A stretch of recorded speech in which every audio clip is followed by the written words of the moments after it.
right, Flannel Dads, episode 6. Back with Dan and Ryan to discuss the culmination of the last 5 episodes, which covered our big 5 grunge bands: Pearl Jam, Nirvana, Soundgarden, Stone Temple Pilots, and Alice in Chains. This week, we've been hinting at it at all of the previous episodes, but and honestly, it's sort of a exercise in futility because it's really hard to rank things when you're talking about your favorite bands and your favorite songs, but we wanted to do a full blast ranking episode, which we came up with all sorts of neat ways of slicing and dicing, comparing and contrasting all these 5 bands and their output. So that is what we are going to talk about today. So we came up with the categories collaboratively together, and then we kind of went our separate ways from the last episode, and we started compiling and figuring out. We don't know each other's picks up to this point, so we are live sharing them on this episode, and I'm sure we'll have a lot of things that are the same, but a lot of things we disagree with, and we'll be like, what how the hell did you pick that? So we're gonna have that discourse here today.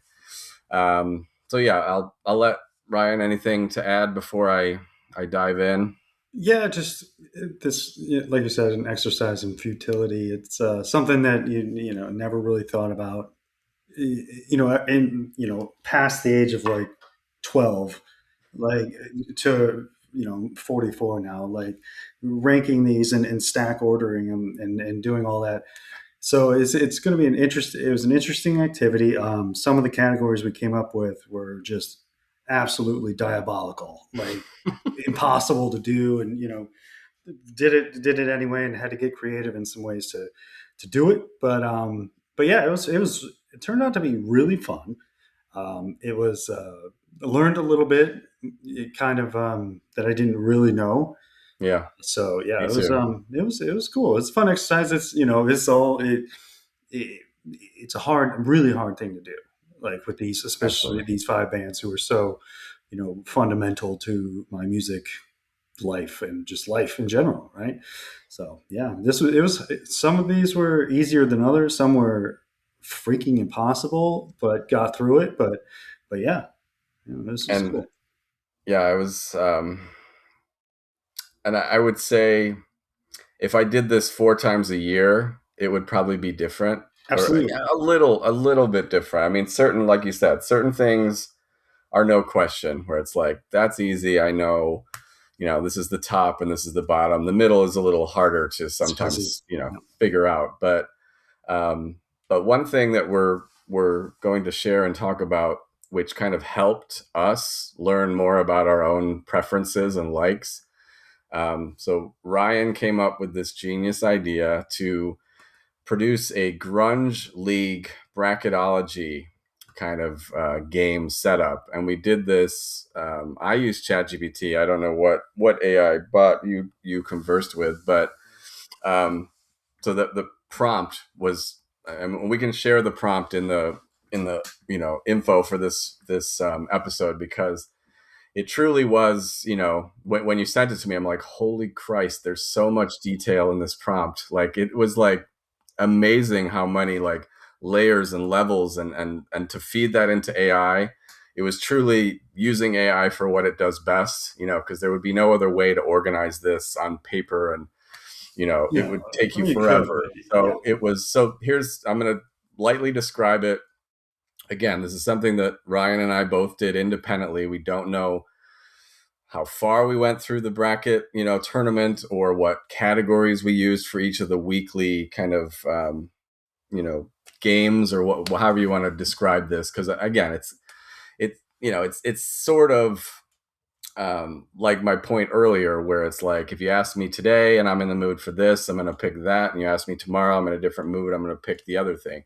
But when it kind of went through, week 1, week 2, week 3, week 4, and then started breaking it down with, 32, 16 quarterfinals, it did truly distill out the preferences that I don't even know Didn't even I know I knew had. about myself. Didn't even know. Yeah. Because and again, you're putting your favorite songs against each other, so it's like they're both amazing, but this one a little bit more than that one, and that one a little bit more than this one, and so it really truly was a neat learning experience. So And the way mine was set up, and I haven't looked at it in a couple of weeks, but um, like it would do a thing where it would like just keep going and going and going, and the same matchups would happen more than once, oh right, and I'd get different answers well, that within 15 minutes of each other. So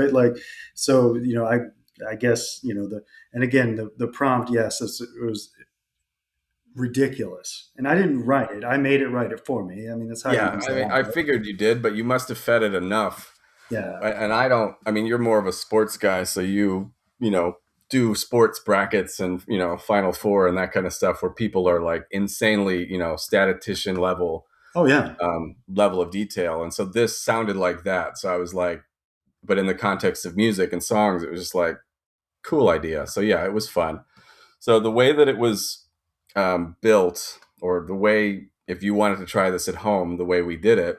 So we had five bands and we picked 10 songs per band. So that's kind of the seeds of everything that starts in Which this was hard to get to, and there's no yeah. AI to do that. So we had to actually do that ourselves. Well, I think that is the most flexible stage of the whole thing. Like if I was to asked to do this again, even with these same five bands, that initial seeding of the 50 songs would be different each time, most likely. Oh Because, I yeah. mean, they were mostly the best of the best, Right. greatest hits of each, but some I threw in there were personal favorites, dark horse songs that I personally really identify with. So, but yeah, because yeah, we're not encompassing every song from every one of these bands from every one of their albums. So it's 50 songs that were handpicked by each of us. And then the way I did it, because you could go on and on and on with this to kind of because what the AI ChatGPT was doing was really was absorbing every time you'd have a matchup or a set of matchups in a round. It was kind of starting to pick up like for me it's like you really like Alice in Chains, you really like Alice in Chains. Like it keeps coming back around, round after round.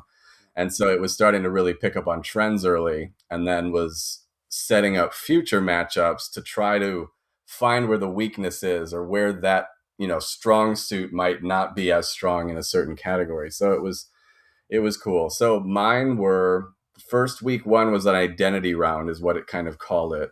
So which songs define the soul of these bands is kind of what it was at. So it was Yeah. really gauging my personal, what are my personal favorites with each of these bands. The next one was 2 a.m. headphones round. And so this is where, like you just said a second ago, that you had a matchup in one round and you picked one thing, and then the same matchup later. That was something that happened to me because each of these categories was very, very specific in a Specific. context. So Right. like headphone music to me is a very special, sacred kind of thing, and I pick things to listen to because of that modality of the way it's being delivered to my ears. The next one was driving at night, which again is I don't get to Totally do different that thing. anymore much, Right. but my Used to. during the period that I listened to these bands, I was always driving at night from work, from friend's house, girlfriend's house. So it used to be a major, passion filled moment of listening to music at that time Totally. of night in a car with the windows open. And then the last one was a riff master round because, I being a know. guitarist, I identify with riffs that, I'd be like, I love that. I want to learn to play it. So those were my four non elimination rounds. So again, for everyone that's trying to absorb what we did here, the first four for me, no songs were being eliminated. It was just kind of really figuring out, all right, Smells Like Teen Spirit is here, but doesn't make the cut on a 2 a.m. headphones round, that kind of thing. So it really figured it out. Then after that, it became elimination time where A it turn, was a bracket. based on the outcomes of those four. 32 were seeded, and then it went to 16 to 8 to 4, all the way down. And on my final pick, I was so shocked, That's but interesting. so happy as well that I it can't was like, wait.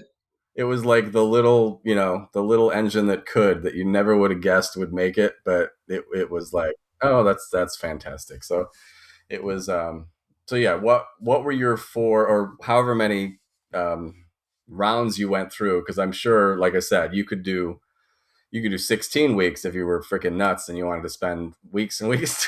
which I kind of do, but now, but no, it's very similar. I think I have to, again, I haven't looked. I think the original category that I just had it designed it for me for was the top 20, or not top, yeah, the top 20. So getting to 50 to 20. Okay. And that was that was the whole prompt, is like, I don't need them ranked. I just need to get 30 of them out, and Okay. whatever's left, do it. And I went through, I mean, it went through, I think I went through like 20 rounds, like of like things. And they were like, 7 or 8 matchups per one, but it Okay. just kept going and going until it got me to the 20. Um, then after that, I got to my 20. I was very happy because I knew that'd be really hard. I was like, cool. And then we started thinking about, individual song categories. And I was like, crap. I was like, instantly came to my head. I was like, let's do a Sweet 16. Oh man, I got 20. So, so like I had it, I did another prompt. I don't think I shared it with you. It was a lot less sophisticated, a lot simpler. But just get these 20 into a rank, a seeding of 1 through 16, and kick Okay. four out. And that's where I got into the driving at night mix, and alone mix. And then I think I got some that were like, um, you know focused just on the lyrics and focused Oh, just on that's a the good one. whatever. And I think I got a couple rounds there. It only went 5 or 6 rounds though, and I got to a Sweet 16 I was happy with. And just then I just or yeah, then I just went through the Sweet 16 down to Final Four, and by then it was pretty clear where it was at. I did get my number one from that, and then sort of loser bracket type thing, just in my head, like just Yeah. again, Yeah. that's just how my brain works. But yeah, it was a very interesting exercise. I kind of loved it. Yeah, I definitely did too. I mean, when you sent me the prompt, I was like, No, it was ridiculous. right. I think I responded like, "Holy shit, that's so sounds so cool," but it sounded like, I mean, I kind of knew in the back of my mind by the way it was written that it was sourced from AI, because that's where we throw everything that's like, this is hard, you do it, like. Yeah. Yeah. But it was so smooth. I mean, it was, I'd say the hardest part, which wasn't hard at all, but was, so it would list, like when you're getting started, it would be like, 25 matchups in that first, it's taking all the 50 songs Yeah. against another one in that list. And so it just lists them out, in the page that it shows the results. So I was like copying that whole thing, pasting it into a Word document, then like highlighting the ones that I was marking winners, then pasting that back in. So that was the only clunky part. Like if it could be made into a wizard where it would be like matchup one, then you go boop and you click boop, next one, like that would be a game basically, Yeah, it'd be an application. It'd be a so game. that Yeah. that would be the way I would kind of enhance this if I was going to share it with others or do it again, because it was a lot of like copy, paste, edit, paste back, and then. But it honestly didn't take me that long. I mean, I probably spent an hour or two just playing with this on one day, and it really did narrow things down in a really neat That's a good way. idea. Maybe we make an app out of that and put it up Right. I in. mean, you could do anything. You feed anything into it, and then it just goes through all these iterations of rounds and eliminations. Yeah. So, what is your number one song? I'll let you go first. That's where we're going. Top 5 songs. Well, no, I just for this of putting a pin in the grunge league, and then we can go to the rankings after that. But what was the final song that conquered all other songs in the grunge league? I was a little taken back. I was not expecting this song. Most of the rankings, I could probably got to without AI. Like it made a lot of sense. There was definitely a few surprises. This was one of them. My top 5 song, or my number one song, is "Zero Chance" by SoundCloud. Wow, Yeah, that is that super is surprising. Yeah. That is, I wouldn't have guessed that in a million years for you. Yeah. Cool. What about you? What what band do you think? I'll let you try to guess mine. What band do you think is of mine? Band. Alice in Chains. No, not. Really? Even though that was the sweetheart of the tournament, the song that won beat out. I think it beat Wood.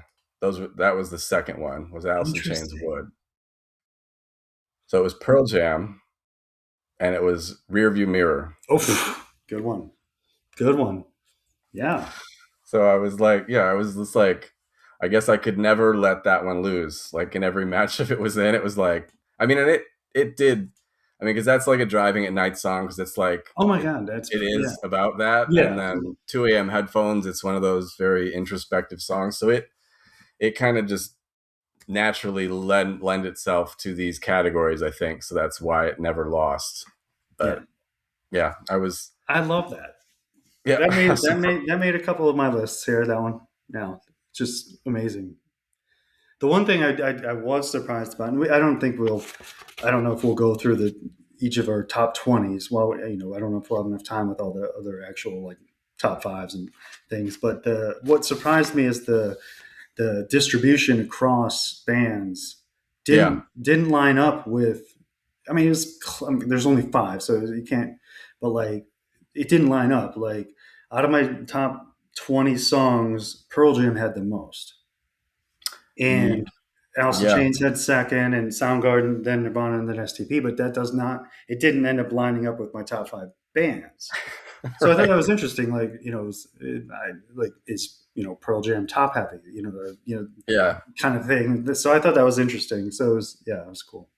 I had similar things like that where, like I said, Alice in Chains seemed to be the strong contender against other bands, and I think Nirvana was the weirdest one for me. Where I like, and it again, the AI ChatGPT was sharing after each round. It was kind of like Yeah, saying, here's what's happening, or here's what these results are showing as a trend that's kind of continuing as you go on. And it kept telling me, like, you really like Nirvana, but only in very specific little pockets. Like it doesn't win many times, but only certain songs in certain very specific places. And other bands were underrepresented in terms of, like, I like Stone Temple Pilots. I think I really like Stone Temple Pilots, but they didn't win out against a lot of other matchups. So it's kind of, yeah, so that was again, cool. Yeah, it was a lot of random stuff, but I think in the end it did tell me more about how I like these bands, and how I and why? Yeah, and how why? I prefer them in different contexts, different moments, in different ways. So all right, so that was the Grunge League. Um, and yeah, like I'm you're just getting a high level of what we're describing. If I could spend an entire episode going through the Going through the results and the neat yeah, little things it was kind of sending out as tidbits, so I would highly recommend the exercise. I mean, again, you're kind of like challenging yourself against yourself. Like, it's like, and what does it mean in the end? Not much. It's, you still like all this music, all these bands, all these songs. But again, it was just a neat kind of way to get really in between the cracks of your preferences. So yeah, that's what it did for me. yeah. Same. Okay. So let me describe the categories that we did, and I hope I have them all correct, because we had a lot of back and forth. We started with a simple list, then I kind of went way out of bounds and got all this additional kind of things, and then you and I kind of I said, think well, I let's added change this, one. change that. Yeah. So it had a few iterations, but we had rank the five bands in order, which to me is probably the hardest one. Um, then rank top, and let me, full disclosure, we set out a bunch of categories, but after I started working through them, some of them were kind of the same thing. You know what I mean? Where it was like I don't know, there were a couple where it was like top five songs overall versus like top song per band. Like, so there may be maybe some overlap in certain categories, There's but definitely going to be overlap, yeah. But I yeah, I think, tried to, but each of them tell you a little bit of a different thing. yeah, Like it's all good data, you know. right, exactly. So rank 5 bands in order, the top 5 songs overall, and this had a caveat to it, which I didn't explain with you. You could have multiple songs from the same band in this I list. picked It up on that. wasn't one song per band. Top 5 albums overall. And this was, we changed the wording on this because originally it was worst album per band. And we are like, so it's least favorite album per band. Least favorite song from each band. That was really hard. I That had to was. really I dig deep hated for that. certain bands that, like, just I to hated find the that. one track I didn't love on an album. And I was like, I guess that's the least favorite, but I it's still hated pretty that one. okay. There's some interesting results, I guess, but yeah, that one sucked. That one was really Yeah. hard to do. That was really Then hard. it was top hit song per band. So hit song meaning this was a single, it was a major popular song of Video, that being radio, or put out. something. Yeah. Then it was top B side per band, which would be the opposite of that, something that was on an album that didn't Deep get a cut. lot of airplay.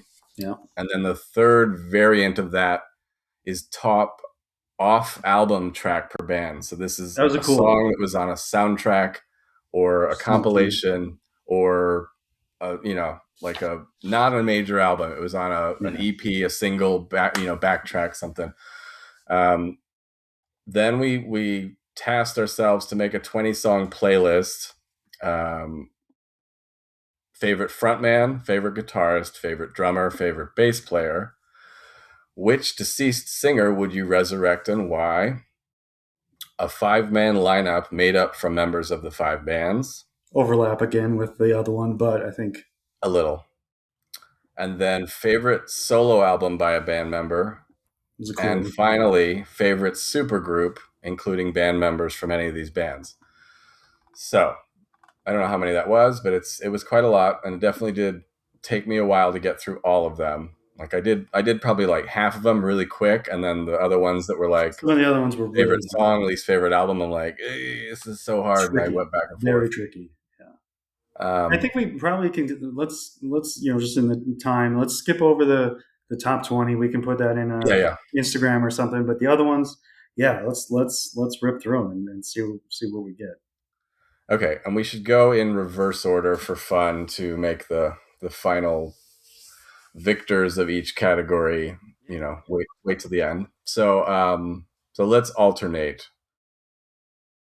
You go first, and I will go second on this first one. So So that would top be 5 bands in Supergroup. order. What is your number? Oh, we're How about going. let's do it like this. Let's You say your number 5, I'll say my number 5. You say your 4, I'll say my 4, and then we'll kind of collapse down into the. Does that work? Yeah, it's Okay. just one of the big surprises, like coming right at you. Number 5 is Nirvana. Damn.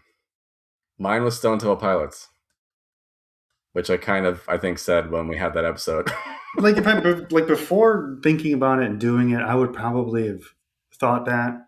But yeah, after getting into it and just really thinking through it, I think a lot of it had to do with they had a lot. Nirvana had a lot smaller catalog to me. Yeah, I didn't do much Bleach. Incesticide did nothing for me. So it was really those two albums against everyone else, and a lot it just more, right? didn't hold up. Yeah, but yeah, that's one of the big whoas. Yeah, that's quite a gap between where Nirvana is and mine. So Yeah, that's that's interesting. cool. I think honestly, I mean, we're gonna nitpick and challenge each other a little bit, but I would say, my hypothesis to why that is I'm 2 years older than you, and You could Nirvana probably was an earlier, or at least was in our lives at an earlier moment, like than Alice in Chains and some of you these other ones. probably caught it up heavier than I did. Like, Exactly. yeah, I think I was at the age where the angst and a little bit. I mean, 2 years is not much, but in those days, there's a lot that yeah, could vary in terms of personality and tastes and life events. So I'd say that's probably why Nirvana, right when I was becoming a teenager, was like just you know yeah, gasoline and fire. It was yeah.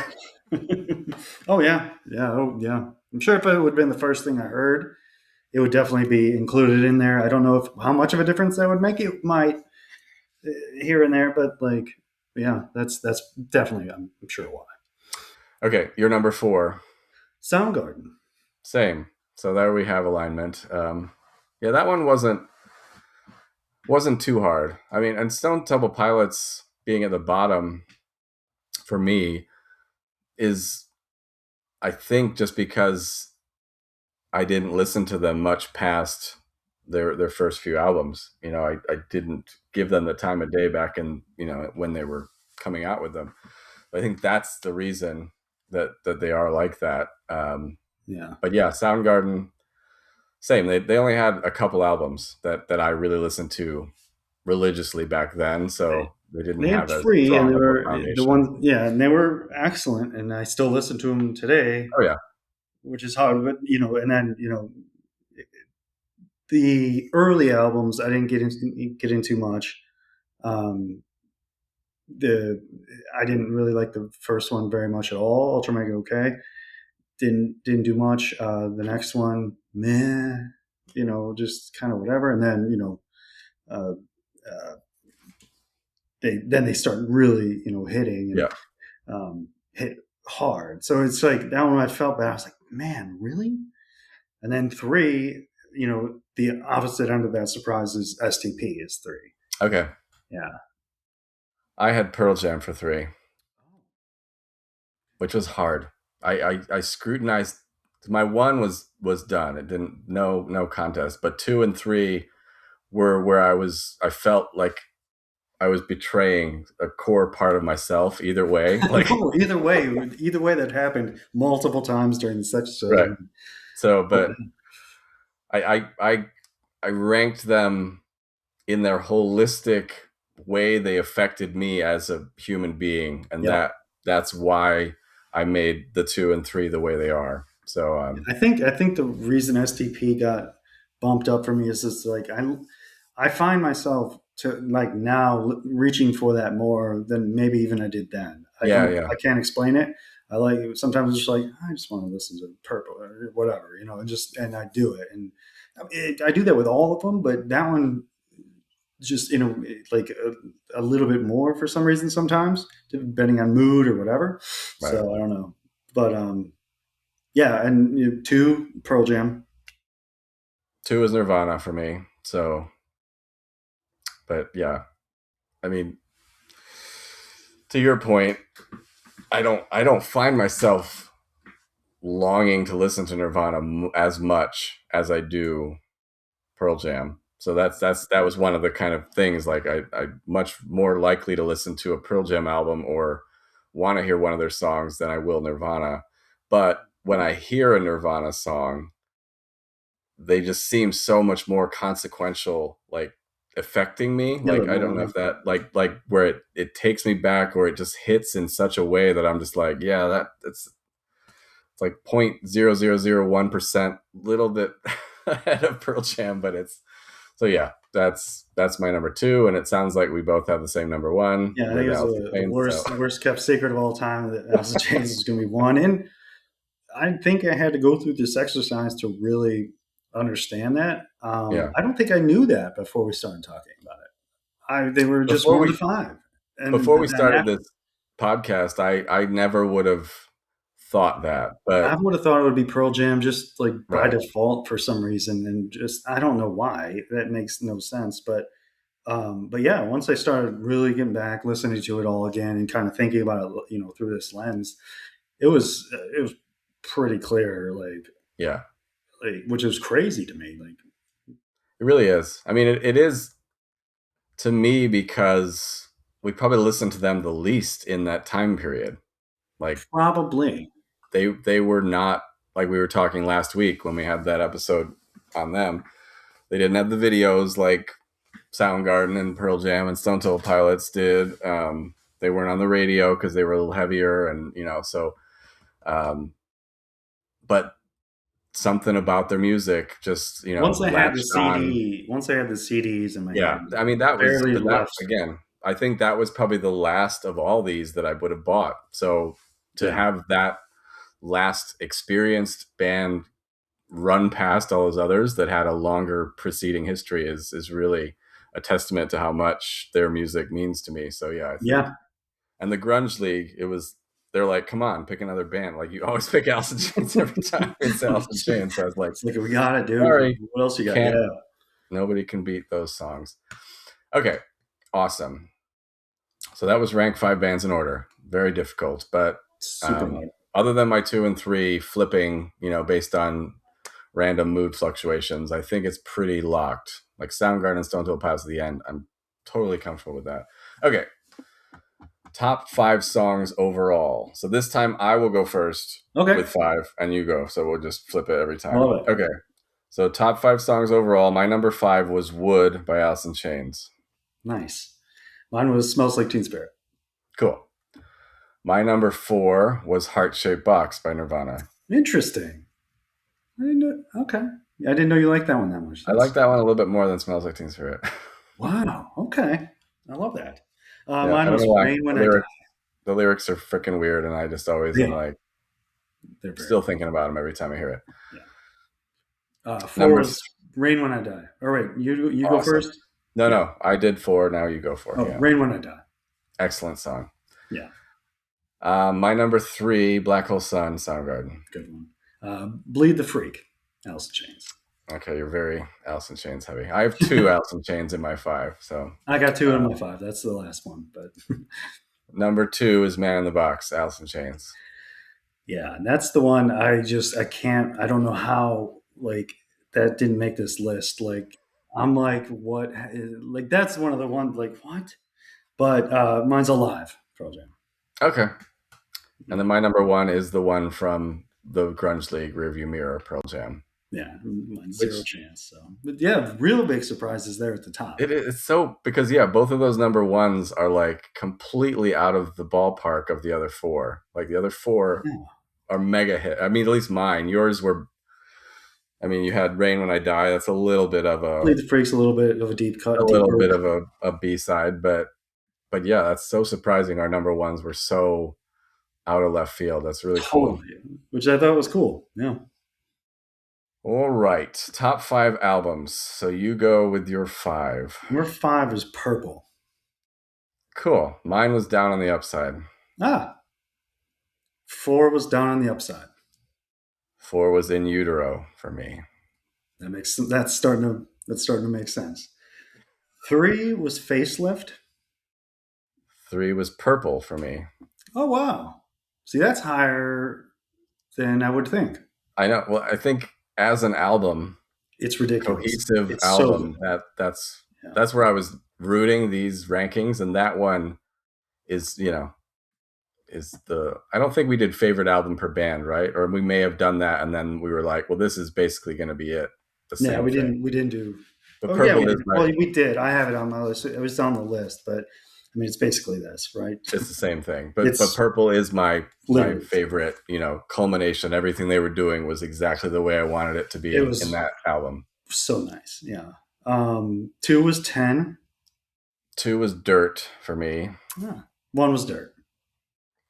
1 was Vitalogy, which I know you won't agree with. Wow. Wow.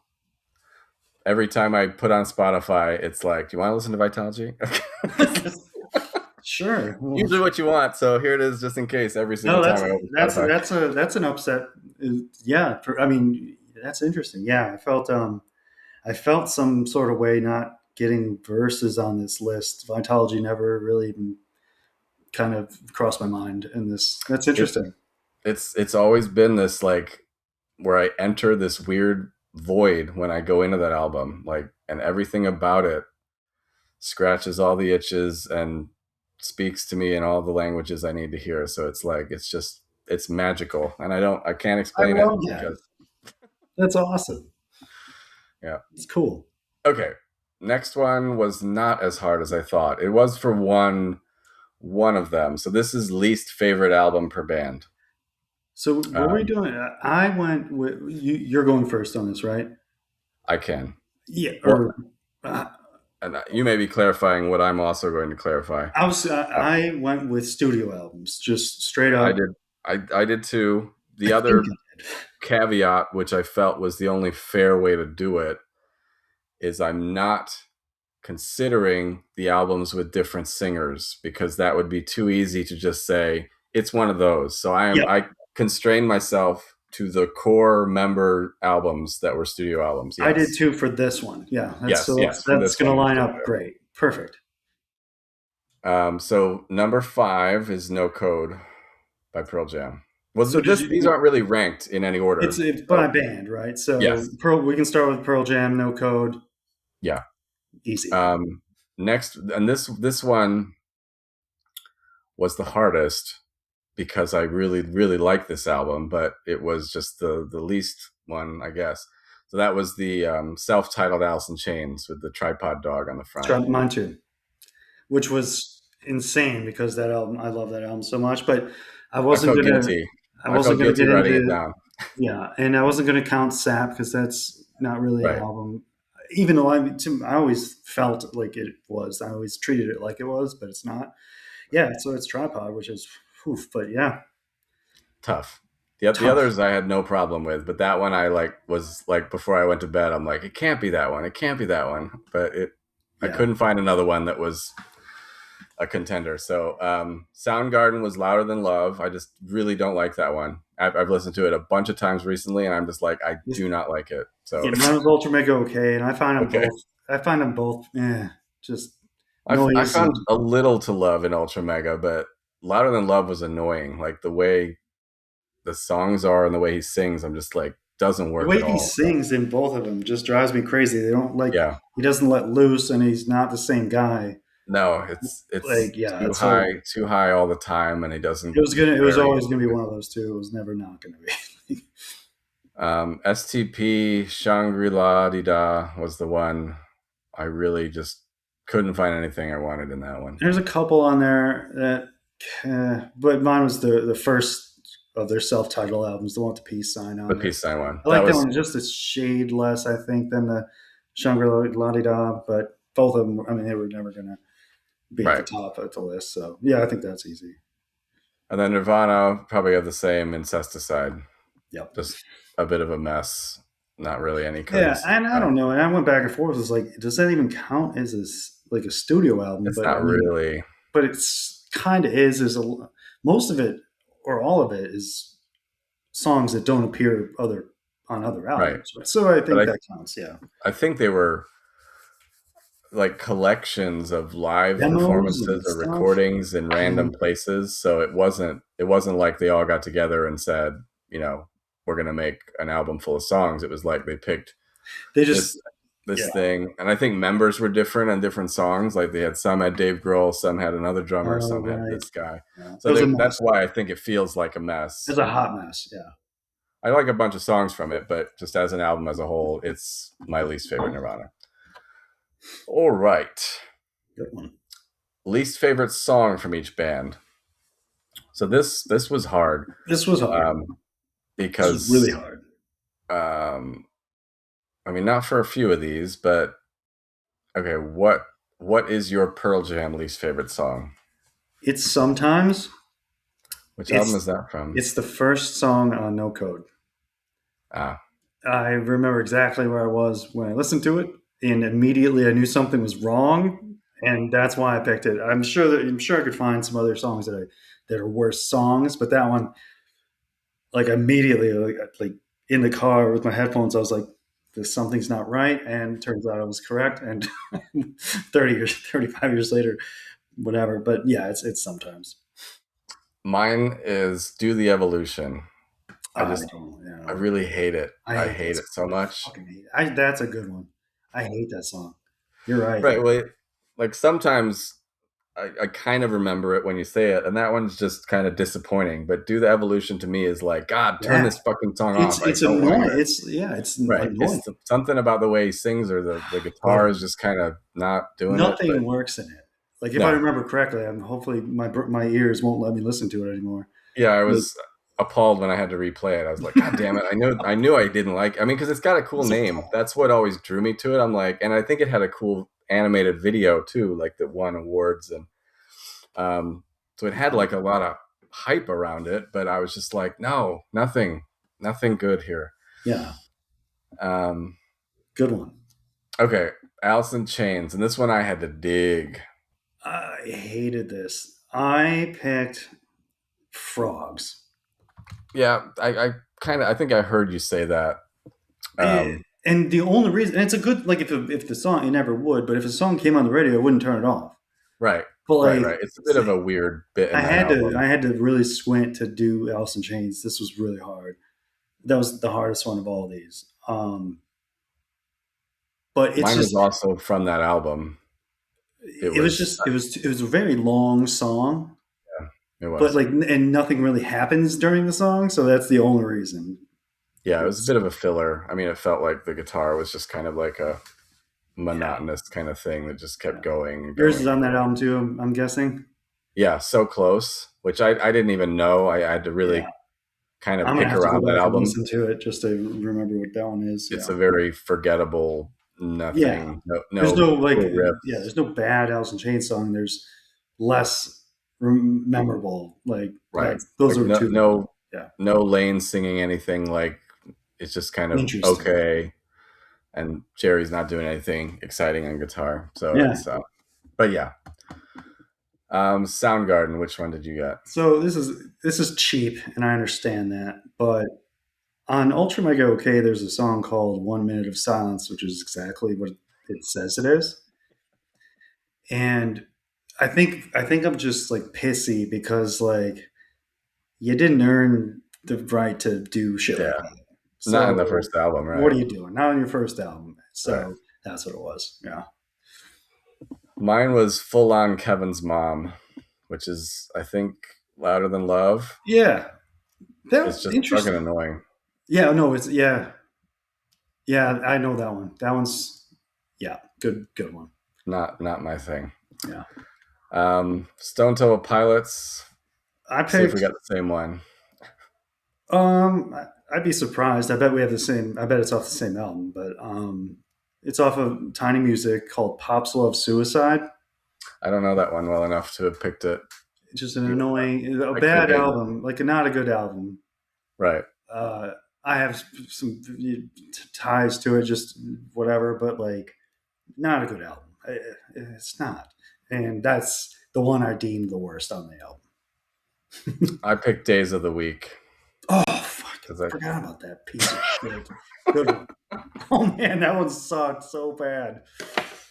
Oh, good one. Yeah. I think that one. I mean, again, it doesn't really matter, but that song to me was them trying to be like in again, and it was just like Wow. total strikeout. Like, nope, Whiff. not even close. Not close. Good So one. yeah, that was Ooh, I that like one. that. Okay, what was Nirvana? Hairspray Queen. Which album is that I from? think Bleach. I've just Don't tried to know it pick. by I just name. or was it? Yeah, I don't know.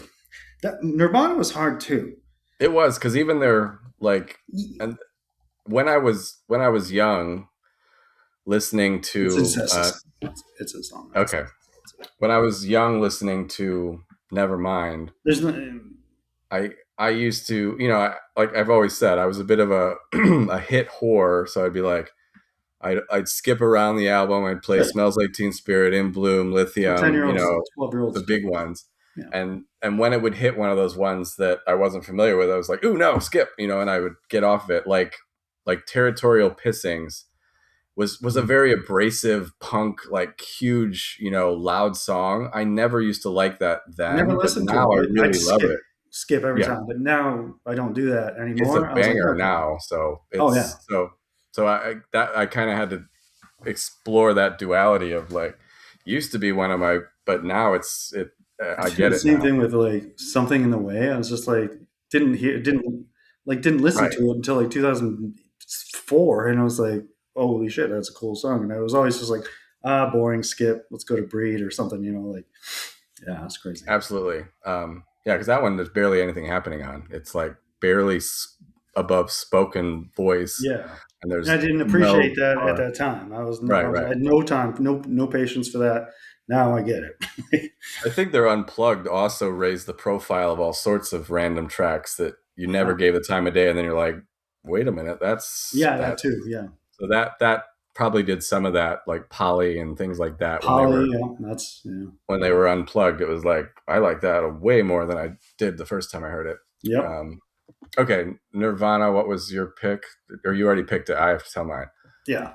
Mine was Tourette's, which was a random track on In Utero. I think that Yeah. was just one of those annoying Not kind of memorable. noise songs with Noisy. Yeah, background yeah. shit going on, and didn't. Good one.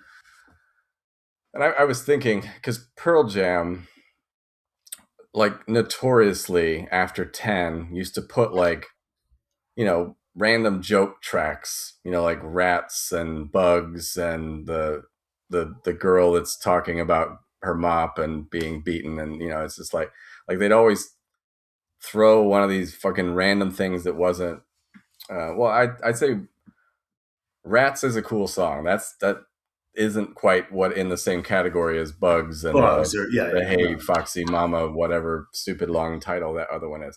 So Yeah. I was but I've grown to kind of love them in a way, like especially Bugs. It's super corny and dumb, and the accordion is horrendous sounding. But having listened to it so many times in the context of where it falls in the album, I couldn't put that one in as the worst. So Do Hmm. the Evolution was much easier to Fucking A. throw into the Yeah. pile. Okay, so next is top hit song per band. This was a little tricky, but only for a couple. Ah, So yeah. five, or these aren't in order. So Soundgarden, I picked Pretty Noose. Mm.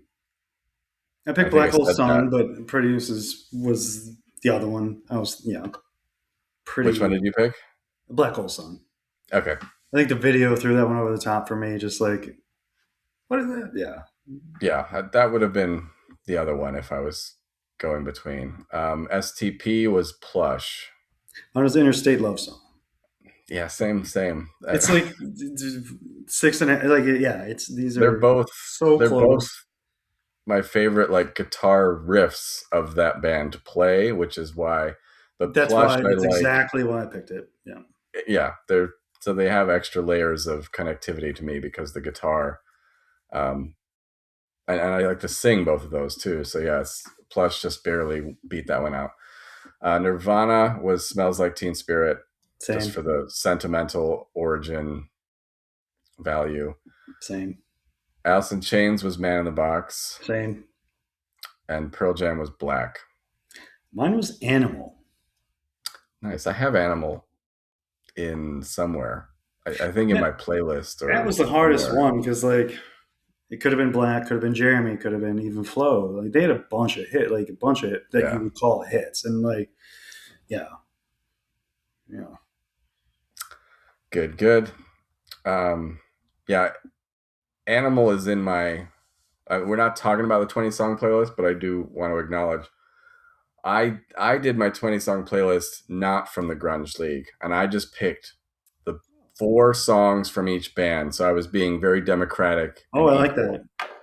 Just, I mean, that's one way to do it, and that's the way I just did it. And so Animal is one of those four Pearl Jams that I picked for Nice. that. So okay, Yeah. top B sides per band. And again, just to clarify, these are just not, they're on an album, but they were not singles or hits or videos that anybody saw. Hmm. So Pearl Jam for me, it's the same Rearview Mirror. That's my favorite non-hit Pearl I Jam song. ran to get a pen to write down rearview mirror, but I did. I wrote it. I haven't. I ended up crossing it out because like I don't know. Like it seems to. It's not. It's not a super huge like hit, but I feel like it's becoming more like noticed I think these. it is, right. It is So on their I went tour. back and forth. I was like, does this count? And I overthink these things. So, um, yeah, that's what it's, that's, if that is a deep cut or a B side, it's absolutely that. Yeah. No question. I ended up writing down Rats. Nice. Yeah. That's an awesome Because I was track. like, I that love one's that. definitely not a hit. Yes. Definitely off the radar. And yeah, but I feel like at the time, in the moment, nobody knew what rearview mirror was. No, So you and I that just that's probably the kind of, right answer then. Yeah. but I kind of distinctly remember because that album has tons of big songs, but we both It kind does. of like casually just kind of said, I really like this one. And Have it's you like, heard yeah, me this? too. And it's like, it's a bit of a sleeper in the album. Yeah, So, but to yeah, your point, I think it is, because I was, kind of looking at some of those sites like my friend was sharing that I sent you, where it's like you can look at every set list that Pearl Jam does, yeah, and and where people are like, hugely excited to hear a song they haven't heard in a long time or they haven't played in yeah. a few tours. But I do think that one has quite a high profile in the touring life of Pearl Jam. Oh So, yeah, yeah. okay, the next one, Stone Temple Pilots, is because of you. And it's fairly recent because you made me learn to play it, is Army Ants. Huh. Yeah, that's That mine song's too. Yeah, fucking awesome. it's an amazing song. Yeah. And I never really paid attention to it until you drew my attention to it with that, tell me to, figure this one out. And it wasn't just the act of, the guitar is neat and fun as hell to play, but it's just an overall super awesome song on that album. Yeah, love that one. Soundgarden, I had My Wave, which I think I gushed about when we had the Soundgarden episode. I Is don't know that? why, I just love that one. It's an amazing song. I guess I don't. I don't. I always figured like that was a bigger hit, I but don't think it was. maybe And you look I'm at the streaming like per song on that album, and it's like not one of the big ones. It's one of the really. bottom few. That's a Same good with 4th of July is another one that I kind of felt like sort of people knew about, but sort of was a hit, but it had no play, like not interesting. comparable playtime. Well, then that's a then the good one. Mine's tighter and tighter off of Down on the Upside. What number is that? I'm trying to think where that is in the album. Is it late in the second Yeah, it's in the half? last half, I think. Yeah, One of my favorite Soundgarden songs, period. Like hands down. Just cool. I yeah, I don't listen to that one remember if it you by haven't name. yet. It is amazing. I have to give that one another listen because I don't remember it by name. That one almost made the top five overall. Actually, Oh wow, yeah, it was very close. It was like the first one or two out. awesome. Yeah, give that one a listen to.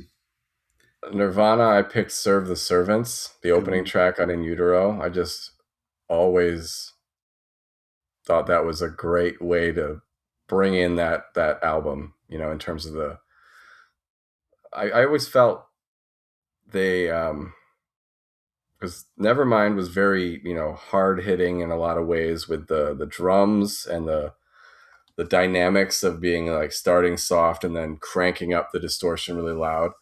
And then with In Utero, I felt it got grungier, like if that makes sense, where it was like they It's got like like Kurt used chords and tone a little bit differently to kind of make it like more own into the grunge it was vibes. like And if so that Nevermind didn't felt, take a shower for yeah, like a couple weeks. Yeah, it was that sort of grimy or something. And yeah. yeah, So that's Serve the Servants just being that like first listen at a very anticipated follow up album, and you were just like, and I was just always like, yep, this it just has gonna, a unique vibe. Like the first chord is like the most dissonant, like the weirdest. Yeah, grinding chord, and then it gets kind of when the drums. bouncy, bluesy, Yeah, no, and that's a it good just one. was a unique vibe for me. So that's why it was mine. Yeah, Nirvana was hard. I try not to overthink it. I just picked one. Drain You.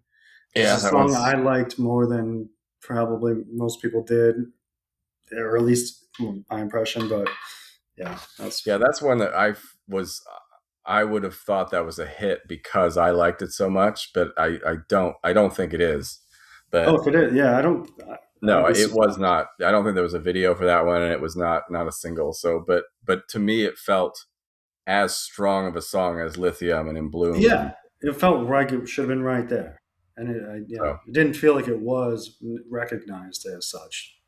they probably just had so many that they were like, "All right, you're done. There's no Yeah, more. just We like don't we need any can't. There's more." no more. Yeah, we got to play Stone Temple Pilots. Just give us a minute. Yeah, Alice in Chains, I think I said this last week, is Junkhead. Yeah, that's mine too, and it's not close. Like Yeah, I it's love that song it so should have much. been a hit because it's so damn good. So I Yeah, think it probably would have been if it wasn't for the subject matter of subject being matter just it's a drug dealers and yeah, yeah. not really something you can pin That's a Billboard definitely award to, yeah. but Yeah. it's a great one. All right, let's move along. So this was tricky because some of these I had easy answers for, um, but some I had to go and like completely dig. Like I didn't know where they had an off album track, because some of these bands like Pearl Jam, tons of shit to choose from. Everywhere, all over the place. Nirvana too, but Stone Temple Pilots, Soundgarden. I really I heard these songs probably for the first time when I picked them because I just didn't Oh wow. didn't know where the hell they were from. Okay. So you can start. You say the band and your song, and I'll return. Pearl Jam, hard because there's so many to choose from. I picked Breath off of the single soundtrack, That's a good one. I which could have picked had Yellow. the other one could have been it, this too. Like it could have, State of Love and Trust could have been that also, but it was going to be one of those two. I picked Yellow Ledbetter. No, it could have also been Yellow Ledbetter, one of the greatest songs ever written, by the way. Yeah, Yeah. So that that. was tricky for them. That was hard. Yeah. All right. Which Uh, one? Alice in Chains. I picked "What the Hell Have I" from the That's Last what I Action picked. Hero. That's a cool song, and that was from the Last Action Hero soundtrack, right? Yep. So They that had was two on that's there. I didn't realize that until I didn't really realize that till the other day. The other one's fine. I mean, it's a good song. It's an Alice Shade song. yeah. Don't It's wrong. not as strong as What the Hell Have I, but That one's it's cool. still. That's a cool song. Mhm. Yeah. Um.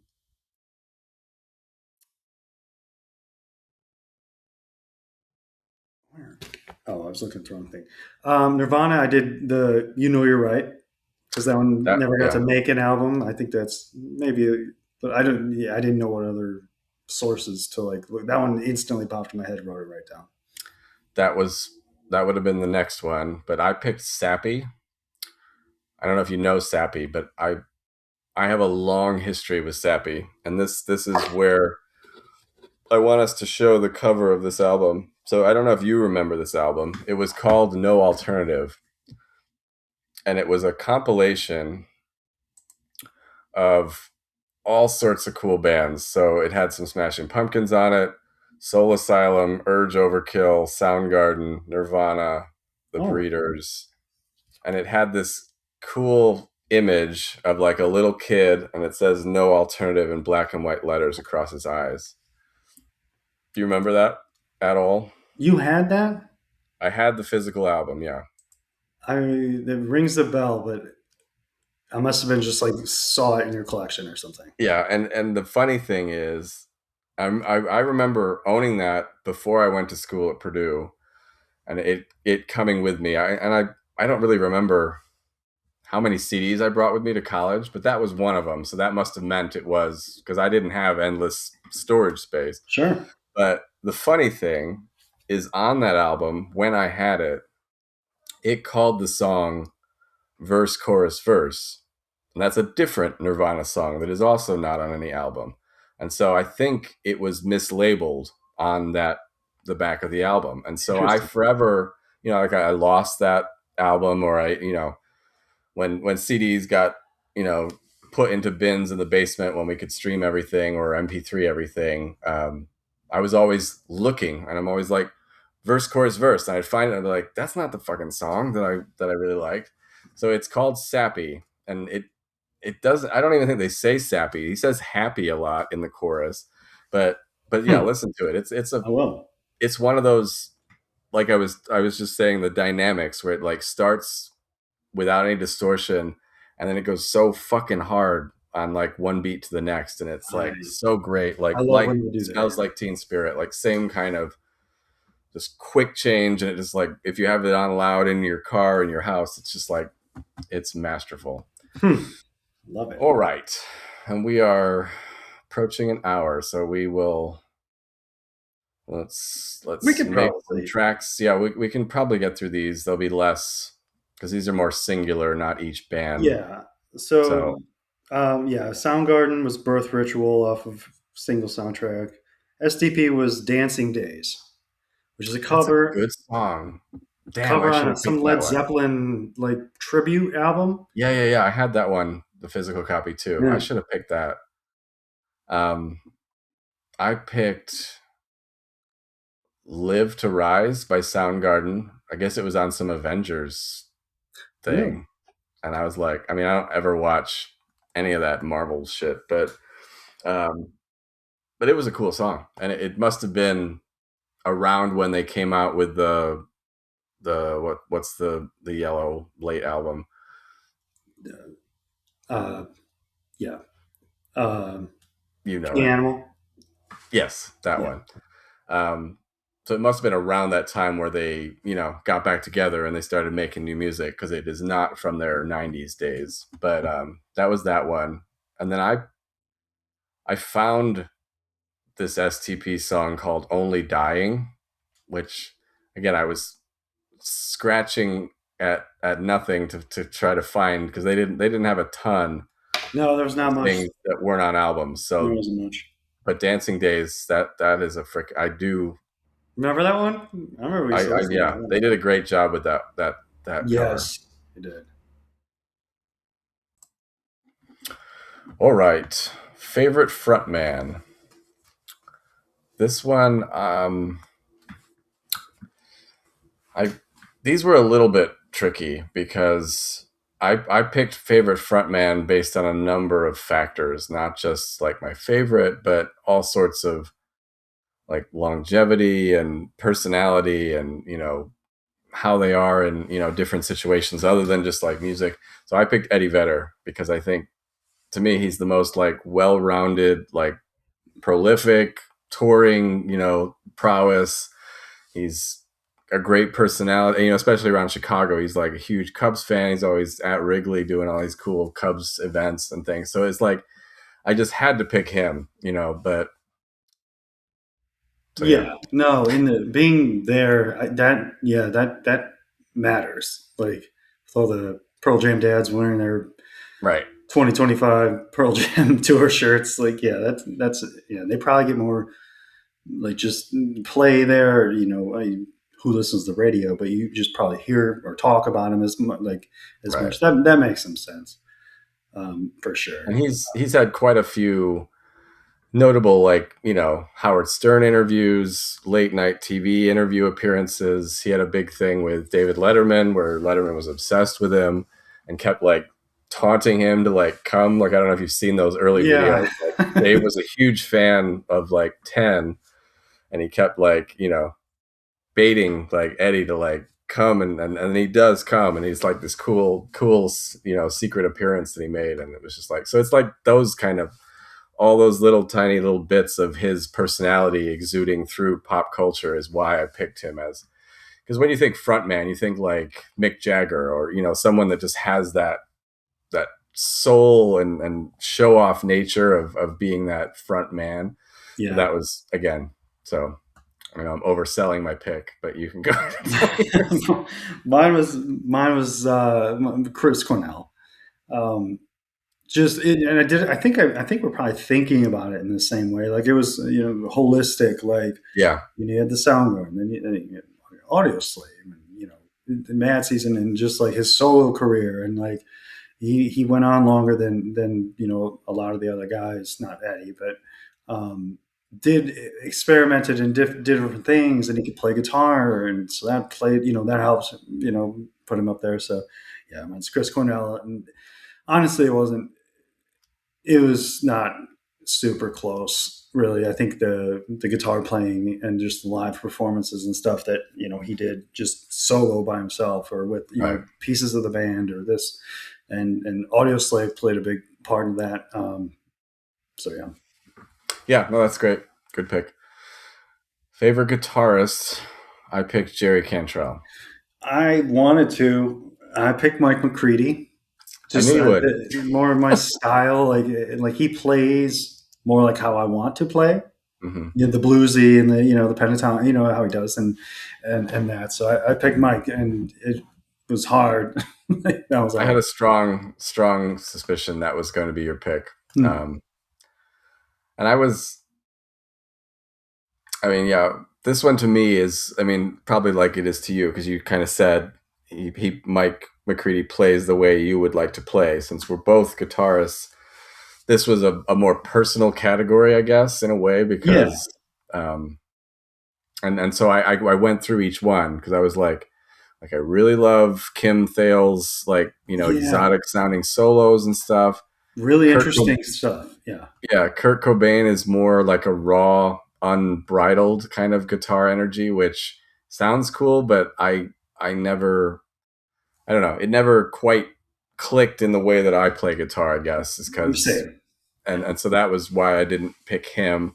And I do really like, I mean, and this will come again down in a little bit, but Dean from Stone Temple Pilots, he is super creative and Very interesting. does some neat, really unique things with very simple spaces in the guitar. Like, you know what I mean? Like a lot of Yes, those Interstate Love Song, Plush, they're all in the same few frets, but he it's came out with excellent. fucking such unique stuff. So I really do admire him as a player, but Yeah, Jerry, I just think has more depth of songs and solos and stuff. So I had to go with him. Okay.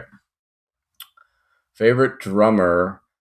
I felt like I was kind of cheating because I picked Matt Cameron because he is across two of the bands proven himself and just yeah. I mean, but I think him uniquely in Soundgarden was enough as from a drummer standpoint because I'm not a drummer and I don't really pay attention to the nuances of what makes a drummer good, bad, or yeah, average. yeah. But his kind of dynamic nature for time signatures that made Soundgarden sound so unique, that was where it was why I picked him because he, based on the drumming style, timing, uniqueness of his playing, that shaped their ultimate sound. Oh yeah, I wouldn't say any of the other drummers had that much of an effect on the way the band sounded as a whole. yeah. Maybe Dave Grohl was a little bit, the way he was with his like, his fast paced stuff that did kind of shape With Nirvana. this kind of yeah. You know, But I picked Matt Cameron too for oh, that cool. reason, and not a drummer, but he felt like he was feel like again, I don't. It felt like he was Yeah, technically, with the. I mean, he's no Danny Carey, but the the time signature, he was really good. The other part of it too is, he was in Mad Season, like people yeah, forget that, and then went to Pearl, Soundgarden, then Pearl Jam, and maybe it has nothing to do with it, but like once he joined Pearl Jam, I think he was like halfway, like there's something weird with binaural, like I don't know if he was on the whole album or some of oh, it really? or something, but like Riot Act, he was full time drummer, and they started getting back to their Yeah, yeah, sound, the sound that I liked. I don't know if it was because of him; it just could be totally coincidental, but yeah. they started sounding better when he was their drummer, so that went a That's a long good way. call out. I didn't really realize when he joined the fray, but that does track because that is where they started They started for getting back sure. to their sound, and Yeah, maybe it had nothing to do with him. Maybe Eddie just like, let's fucking make better music and whatever. But right. he was there, so and he was on Soundgarden's. He was on all of Soundgarden's albums. He was Mad Season that plays like that adds something to like Yeah, absolutely. good one. Okay, favorite bass player I picked Mike Inez from Alice in Chains. This was primarily because he stands out the most, in my opinion, as not a bass backing up the guitar and drums, but as a bass standing as a primary front Instrument, instrument. yeah, Like a lot of their songs, that's the first thing you hear is the bass, and then it stays in its own unique way throughout, while the rest of the stuff's added. Um, so that was it. That I mean, I think they're all lots like Stone Temple Pilots. Robert Delio. That's who I picked. Robert is Yeah, another one that was like kind of unique, where there was a real good playing off of the guitar and the bass, where it's not just I don't mean to sound like I'm minimalizing Chris Novoselic on Nirvana, but there's a few songs where he was really prominent, but a Well, lot of it in a he's just three-piece in the band, that background. the instrument rises up into Right. like a main focal point. So that's a good point. I didn't even really think about it that way. But yeah, no, What? I picked Delio. Just I think probably I was probably swayed a little bit by his interviews with All right. Ricciardo, just his understanding of music, and it's like again going back to some of the technical pieces of it. Really, really impressed me, and then went back and listened to their songs. And it definitely shows up. But Yeah. Jeff from Pearl Jam would have been that was who instantly came to mind, just because I thought he did have some pieces where he contributed a lot to it. Alice in Chains clearly like that was a hard one. I think I picked Delio just to because it was just I think it was just his understanding of music as a whole like just really impressed me. Yeah, that's cool. I mean, he would have been my other one, so I think we were on the same page. Okay, this one was not hard, but I mean, it is hard to talk about. But so, which deceased singer would you resurrect and why? Um, I picked Lane from Alice in Chains, and the why is because I think, I mean, it's kind of a tie with him and Kurt, in my opinion, where they didn't get enough time to truly show us everything they had, and that. I don't know the details of either of those people's real lives while they were going through this and suffering all of the drug addictions and depression or whatever they had. But Lane to me seemed like he was having the least amount of fun through all of the success, and he didn't get to enjoy it because he was anchored by all of these demons and Yeah. addictions and things. So that's why, if I had a magic button that could, clean him up, bring him back, put him in a good spot, I think that would be the one. So So that's where, yeah, that's so. I wrote down a name. I thought this was the one of the easier ones, and just wrote down a name and moved on.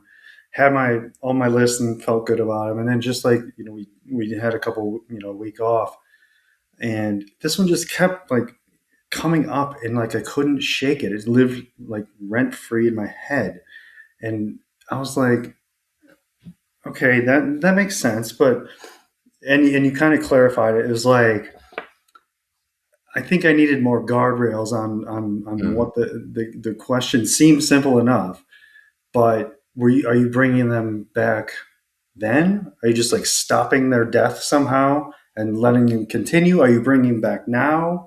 With at yeah, that age, are you bringing them back at could be what age any they'd be? And I it got could all be twisted any around of that. those things, I'd say. I mean, I was more personally thinking, like, if you could turn back time to the point where they could, like, you could have had an intervention and you could have stopped the eventual demise stage Ah, of it. So I kind because of thought Lane was the name I wrote down, and then I got back to it. I was like, well, if I just bring him back, is he just going to 2 weeks later show up in a fucking ditch somewhere again? Like, or if I bring back Kurt, is he going to like? If I bring back Kurt to 2026, is he going to look around and see where we're at right. now and be like, give me two guns? I want to make sure. Yeah. Like, so it was like all these things, but yeah, no, and I thought about like yeah, so I got way off track on this one. I did keep to the lead and like so yeah. Um, that was an interesting one that really threw me for a loop over the last couple of weeks. But Yeah. I guess if you do have the medical technology to bring somebody back from the dead, you probably have this. You could probably cure them of their ailments Yes. too. And in that case, it's Lane Staley, yeah, Right. for sure. Because he didn't get. I thought about Chris, and I think Chris Cornell probably had 10, 15 years of good music making left in him, maybe Right. Right. longer. Fucking like Yeah. Even right. he was still crushing. Like, so I thought about that for a sec, but he had a lot more time than Kurt or it was Kurt or Lane, and I just like Lane better. So that was yeah, but yeah, that was a weird one. Yeah. It was a morbid, weird one that No, it's good though. It's like yeah, it was good. All right. This one was interesting, and I bet I could do this, a bunch of times, and it would be. I mean, so the 5-man lineup made up from five members. So I could make probably 20 great bands by different Oh my god, groupings. you could So make this it. is just You can make 20 rock and roll Hall of Fame bands. Like, yeah, yeah. So you could just slice and dice everybody up yep, into different configurations, and you'd have some cool things. So yeah, I kind of went. This was more like sort of dream team, but I was also being very careful to kind of pair things up, like because like we talked about this at length with Alice in Chains, that like Jerry and Lane were so the reason they Alice in Chains sounded like that was because of the way they harmonized and wrote and melodically intertwined all their stuff. So if you took those two apart, you'd have Jerry Cantrell's solo career, or Mad Season, you'd have only half of that, magic in a way. And so both I pretty was good, trying both pretty to, awesome things, but it yes, wasn't that absolutely. I'm not magical thing. Yeah, yeah. right. It's right. So do you want to go first, or do you want me to go first? How about you go first? Okay. So I picked Chris Cornell as a singer, and I justify that because he already had proven himself to play for different bands, and they were all awesome. So I feel like he's the most dynamic, chameleon-like singer that can adapt to any band. So I was like, for a dream team, he's going to be the easiest to integrate with anybody else. So again, I'm thinking this as a team building exercise, to get a working band, not just the greatest separate pieces that may not all go together as a whole. So then guitarist, I picked Dean DeLeo from Stone Temple Pilots, which is a bit of a weird one for me, but again, it was the uniqueness of his creations on guitar. His kind of style was dynamic. That was more why I picked him, because they kind of went hard rock, soft ballads, psychedelic, Yeah, they were all over the classic place. rock. Yeah, very So he could flexible. he could go to any different direction, which again lends itself more to this, super super group.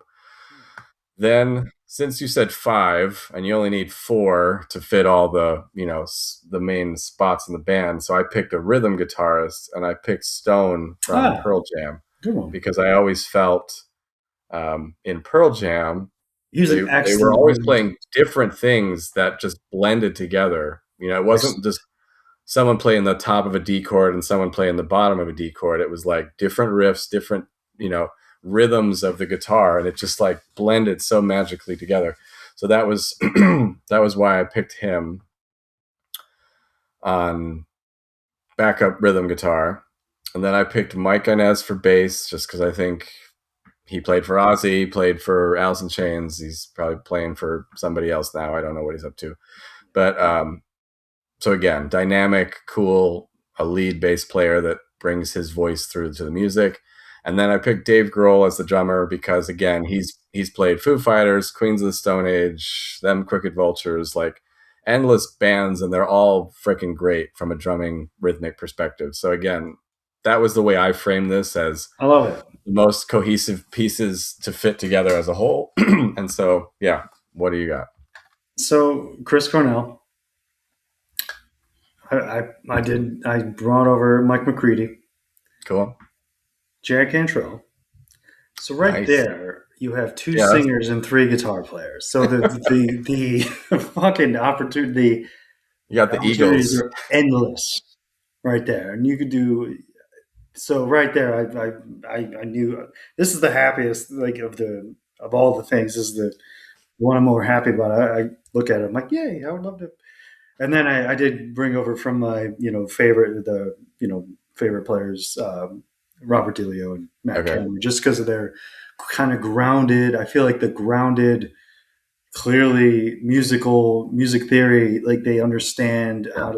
how to rein that in. The Yeah, cool. everybody singing, everybody play guitar. So that would be a band that would be crazy, awesome to listen That to. would be so cool. This would be like a I mean, it would never be anything close to what would be in reality, but a cool AI prompt to be like, let's pretend you build a band with these members, and you take every nuance of everything they've ever put in their individual bands, and now how would that sound? Like that would be. I mean, most of the AI music that comes out is pure shite, It's and not there yet. Yeah, it not even sounds like close. generic garbage. But if this The was, text version of like describing what it would be could be interesting. Like yeah, I'd read that book. Like right. But I mean, I was saying yours. I mean, you're gonna have like the Eagles did, where they had too many lead egos in the same band, and then that leads you to ruin because you're always arguing. I want my song on the album and my song, and we're gonna do yeah, this. I'm and gonna I think sing this like one. No, I'm gonna sing it. the one thing I thought of is like out of that, like my number one pick would have been Jerry Cantrell for this though. Like if it was a Yeah, draft, because he's harmoni he is so good at harmonizing with Lane. He's so good at harmonizing with the new guy. right, So, like, I feel like maybe he can do it with anybody. Maybe how about top five ever to do it? Chris Cornell. He could do it with Eddie Vedder. He could do it with Scott Weiland, right. whoever. But like, why not just see what he could do with Chris Cornell? I think that'd be a pretty nasty thing once they dial Yeah, that in. Yeah. yeah. It'd be interesting how the personalities, because some of these people had pretty hard to Mike work with Inez probably doesn't personalities. fit in, like maybe personality wise. I think that was the only thing that stuck out. Like he's a little more kind of rough. Like the other guys seem more laid back, musical. I think he was a little more intense, but I don't know him. Yeah, But yeah. It's all fun speculation, but yeah, that it, was it was a cool. I cool like that exercise. one. That was a fun. I like all these. Yeah. Favorite solo album by a band member. We probably have the same one. Boggy I picked Depot. I picked the other one, Degradation Trip. I like a Oh, little bit oh, more than really? Boggy Depot. That's excellent pick too. Yeah, it could have been either one of those. Yeah. I list yeah, Chris both of Cornell, those. they had a bunch of good ones too, but they weren't like those were bad. Those were more my speed, I think. Like Yeah, I list. I mean, sorry to admit this, but this was in the height of Napster, LimeWire when I was at Purdue in like 2000 through 2004, which I think Boggy Depot came out in '98, and then Degradation Trip was 2002, I think. So there it's was probably a cool time. Yeah.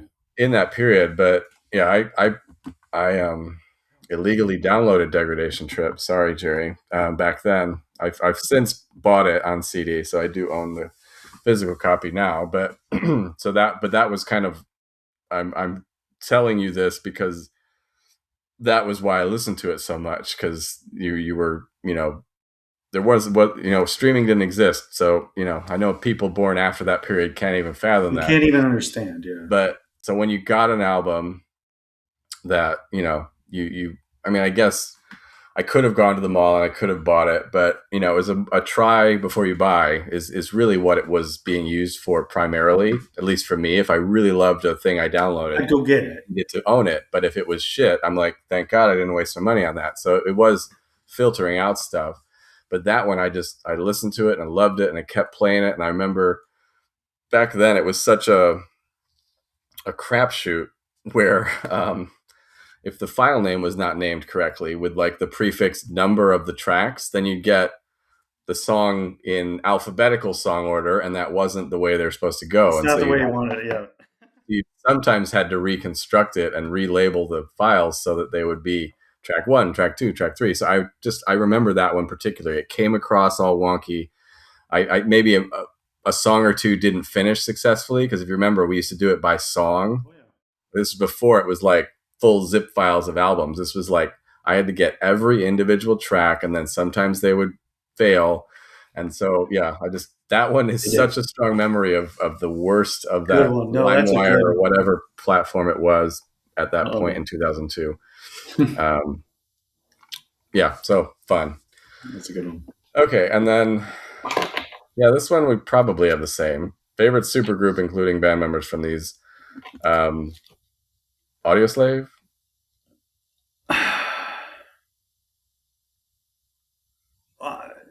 I was thinking it was kind of between like Temple the Dog and Mad Season. I thought that's where we were going with this. But audio, I picked Audioslave. I mean, a super. Yeah, I guess I came up with this category, so I had it in my mind what I wanted it to be already. It meant a band made up of any member of these bands that joined with other famous, like Velvet Revolver. I mean, the two you mentioned are absolutely in the same category, but like Velvet Revolver only had Scott Weiland from these groups, and Audioslave only had Chris Cornell, and then the rest of Rage. So It's audio slave in that definition. It's not close. Yeah, yeah. I was just like, yeah, I was confused. I should have cleared that up with you and be like, and there's only two of them. Am I not thinking about it right? Like, yeah. So yeah, no, it's absolutely auto slave. Yeah. yeah, I figured it was kind of a no contest in terms of what they put out after that. So okay, so that is it, and so we had more, but we knew we were going to go way long, like we have with these rankings in the Grunge League. So we also prepared kind of a rundown of all of the awards, nominations, album sales, streaming stats for all these bands, just for a fun comparative analysis of all of that. Because there's some really interesting things in the sales side of the albums, because it's totally not what you first guess necessarily. So where they stack up is really interesting. And then inversely, like we talked a lot during the episodes individually, the streaming stuff was shocking to us each week when we were like, holy shit, Nirvana's got 2 billion listens on Smells Like Teen Spirit. It's like, holy shit, that's a lot. So yeah, we will do that. We'll tack that into the next episode, just as a further follow up. And then, yeah, what are we doing next? We haven't talked about where we are headed after these big five, but we should. Yeah, we should. We need to. I think the possibilities are endless. I think we started exactly where we needed to on this, but from here, let's just we'll get together. We'll there's so many music, other pop culture, like just the '90s and there's a lot of ways we could go here. Let's talk about it. Maybe we can find some segments and kind of start to branch out because Yeah, I think we've done a good job of honoring these five bands who were so absolutely. influential to our lives to this day. I'm sure we're not going to not talk about them ever again, but we could go a million different ways. Let's figure it out and do it. Sounds good. All right, so stay tuned for episode 7, where we will finish off the big five bands awards and sales and stats, just to see those interesting nuances, and then we will dive into our next chapter of Flannel Dads. Thank you so Good. much. All right, see you next time.